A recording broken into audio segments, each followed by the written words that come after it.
From the Mike Evans contract situation to which version of Baker Mayfield would they get, the Tampa Bay Buccaneers had a lot of questions coming into week 1 of this NFL season. And all of those questions were just put aside as they found a way to overcome Justin Jefferson's monster first half and take down the Minnesota Vikings in a game that nobody saw them winning. In this video, I'm going to be talking about why I think the Buccaneers could surprise a lot of people this season and what key takeaways to get out of this first game. Before I begin, I would really appreciate it if you would drop a like and subscribe. It only takes 5 seconds, plus you can always change your mind. I'm on the road to 20k subscribers, and your support truly means the world. Alright, so first off, I gotta talk about Baker Mayfield because he's pretty much been the leading headline of all news about this team coming into the season. It was very fitting that one of his 2 touchdown passes was to Mike Evans, who the Bucs decided not to give a contract extension to before the deadline. This just means that it's a contract year for him, and I expect him to make the most of the situation he's in.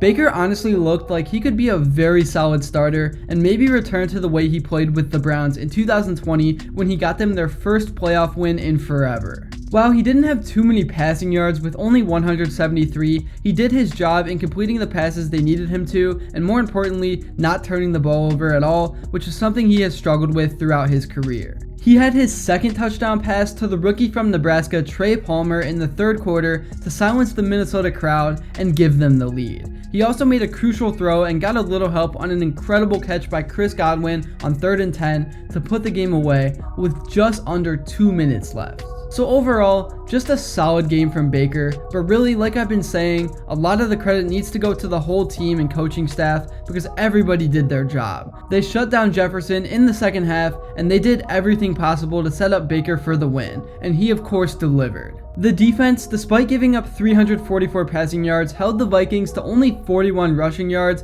and only 17 points, and were able to force 3 turnovers, which is very impressive against what is supposed to be one of the most explosive offenses in the league. The only knock I would have on the Bucs this game is that they still could not find a way to run the ball effectively, which is something they struggled with all last year as Rachaad White only had 39 yards on 17 carries.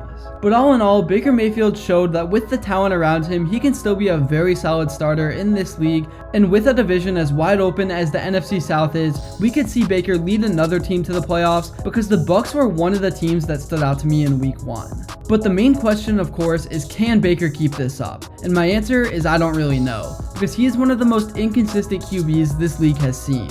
One week you'll think he's a top 10 QB, and the next week you'll wonder why he has a job. But if he can do what he did today and just play smart football, make the important throws, get some help from his defense, and not turn the ball over, then the Buccaneers could very well find themselves as NFC South champions and have another home playoff game even without Tom Brady.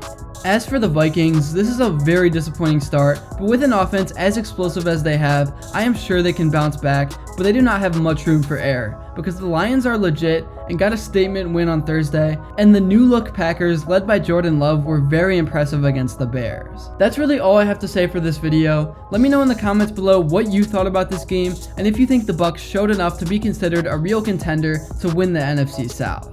With the NFL season finally here, there is just so much to talk about across the league, so definitely let me know what you would like to see next, and until then, I will see you all later.